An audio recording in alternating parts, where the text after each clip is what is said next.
Wala nang maraming paligoy-ligoy pa, diretso sa punto na. Maiksi lang ang komentaryo, pero diretso sa punto. Maraming kuro-kuro, may tiwali, may totoo.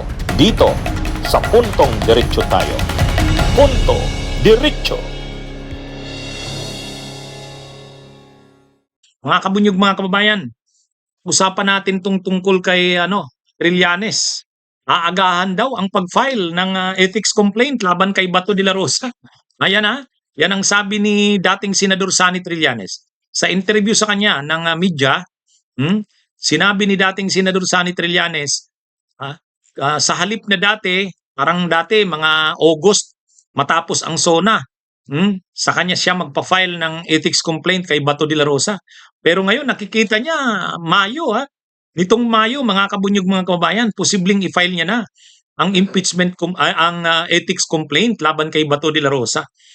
Ang intensyon sana namin ay bigyan siya ng 6 na buwan na absence sa Senado para talagang wala ng lusot. So, we're counting around May, pwede na siyang file ng ethics case.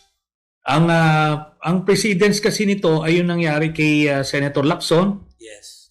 Nung siya ay nagtagurin, Similarly, kasi ginawan siya ng kung ano-anong kaso ni GMA noon para ma-detain siya. After 9 months, nag-decide yung Senado na ipasara yung kanyang opisina at i-absorb na lang ng Senate Secretariat yung mga staff niya. So, we expect no less than that, pero we're pushing na ito ay ma-expel kasi ito wala siyang reason kung bakit siya nag-absent at hindi niya masabing he is being politically persecuted kasi si Senator Lacson noon, ayun ang basis niya na tipong pine-persecute siya, 'di ba? May outstanding warrant. Ito ay sabi ng iba't ibang ahensya ng gobyerno, wala pang warrant sila na hawak. So anong reason kung ba't nag-absent si Bato kung hindi talagang dereliction of duty ito? Alam nyo, kung talagang mahal niya si Tatay Digong, di ba? Sinasabi niya, talagang mahal na mahal niya, samahan niya doon, di ba? Mas hihimbing yung tulog niya, mas makakapiling niya yung pamilya niya kung pumunta na lang siya doon voluntarily. Kasi alam naman nilang silang dalawa naman talaga yung nanguna dito sa Oplan Tokhang na ito, 'di ba? Bakit niya iiwan doon yung tatay-tatayan niya, 'di ba? So sana kung magpapakabato siya, magpapakatigas siya, sabihin nun, haharapin mo yung mga akusasyon sa iyo. Kung palagay mo wala kang pagkakasala, di mas mabilis na malitis yung kaso mo, di mas mabilis kang makakalaya. Ayon kasi kay dating Senador Sonny Trillanes, sobra naman kasi na itong si Bato de la Rosa, sobrang pabaya. Hindi na uma-attend talaga sa sesyon ng Senado. Hindi na nagpapakita. Mahigit 2 buwan na. Actually, magtatatlong buwan na pagdating ng February 11. Kasi noong November 11, hindi na yan simulang umattend sa mga hearing, sa mga trabaho sa Senado. November 11, December 11, January 11, yun, magtatatlong buwan sa February 11. Kaya sabi ni Trillanes, kung dati, hihintayin niya munang matapos itong session ng Senado ngayon, pagkatapos, magbe-break yan, babalik sila sa SONA after ng yung formal na opening na uli ng session ng Congress. Sabi niya, pag sa sunod na opening ng session ng Congress wala pa rin si Bato, magpa-file na siya ng ethics complaint para sibakin ito sa Senado. Pero ngayon, sabi niya, hindi. Parang nakikita niya, masyado ng garapal itong si Bato. Kaya sabi niya, mga Mayo. Kapag Mayo wala pa, na yan, pa-filean niya na ng ethics complaint. Actually, mahihirapan na naman ito si JBRC ito. Siya ang chairman ng Ethics Committee. Nireklamo na nga siya ng isang abogado, si Attorney Marvin Aceron, kasi yung final ni Attorney Marvin Aceron na ethics complaint laban naman kay Chis Escudero, hindi naman inaksyonan ni Senador JBRC ito. Kaya sabi ni Attorney Marvin Aceron, nag-file na rin daw siya ng reklamo, nireklamo niya na mismo sa ethics complaint ay sa ethics committee itong mismong chairman ng ethics committee. Ha?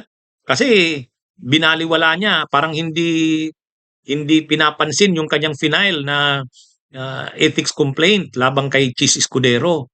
Pero ngayon nga, kung mayroon na namang bagong ipa-file na ethics complaint at itong tungkol naman kay Bato, si Trillanes naman ang complainant, mga bandang Mayo, matatambakan. Magiging masyadong busy itong si JBRC to. Hmm? Pero hindi naman mga simpleng kaso yan. Unang-una, yung kay Chief Escudero, seryoso din talaga yun.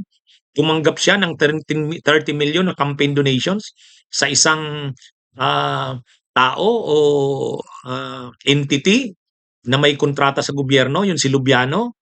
Hmm? Ano yun? Kung nakalusot siya sa COMELEC, ibang bagay itong pinail sa ethics committee. Dapat seryosohin din ito ng ethics committee ng Senado.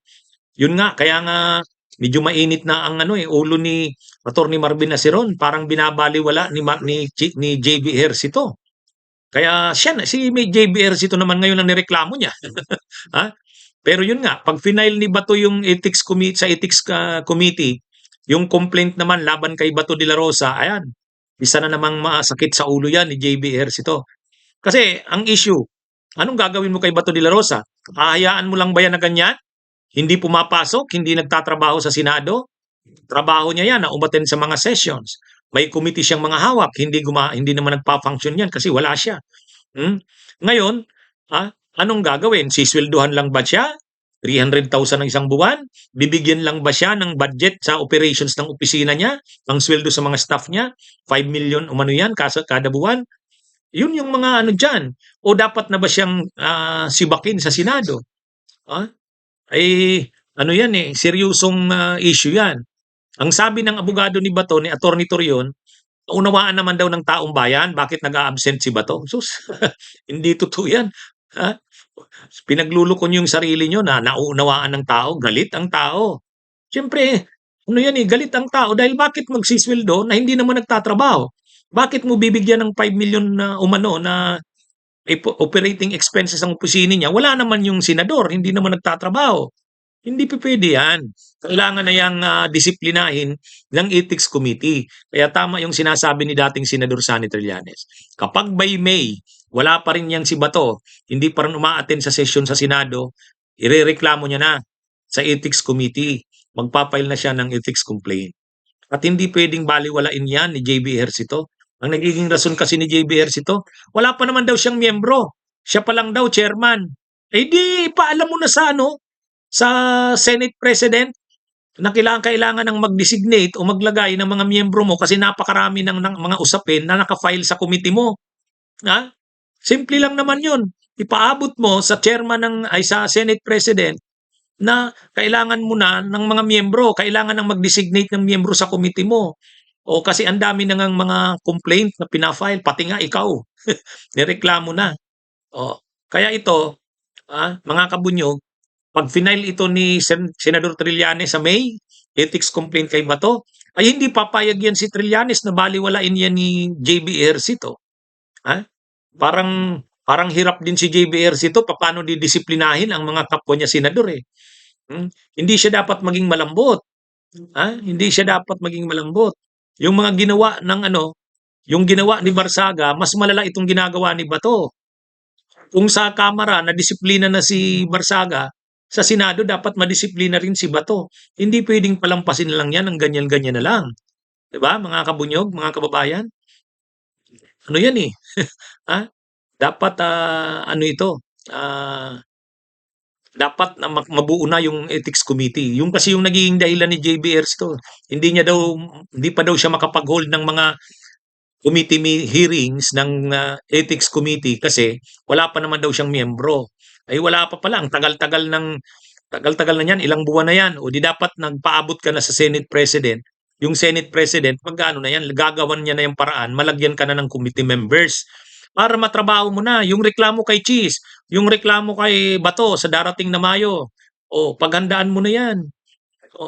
At itong si dating Senador Sonny Trillanes, hindi yan kakalampagin siya niyan, si JB Ejercito. Kaya wag niyang palalampasin yan. Malapit na ang malapit na ang May. Anong buwan na ba ngayon? Sunod na linggo, ano na? February na. Kaya maghanda na si JB Ejercito. Huwag yung tinutulugan niya yung kanyang trabaho. Ha? Si Bato de la Rosa, hindi nagpapakita. Tapos hinahayaan lang nilang ganyan. Parang normal lang yan. Hindi.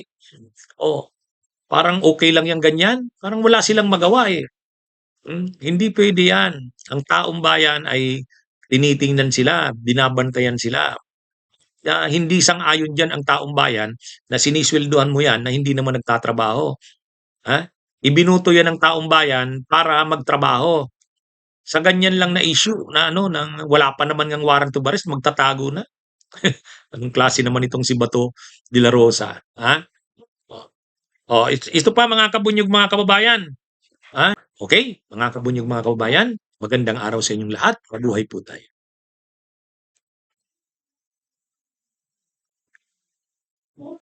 Bunyog, bunyog, halikan na kasama ka. Bunyog, kapag buklod ay may pag-asa. Luzon, Visayas, Mindanao, isa ang pananaw. Sa bagong Pilipinas ang bunyog isisigaw. Bunyog.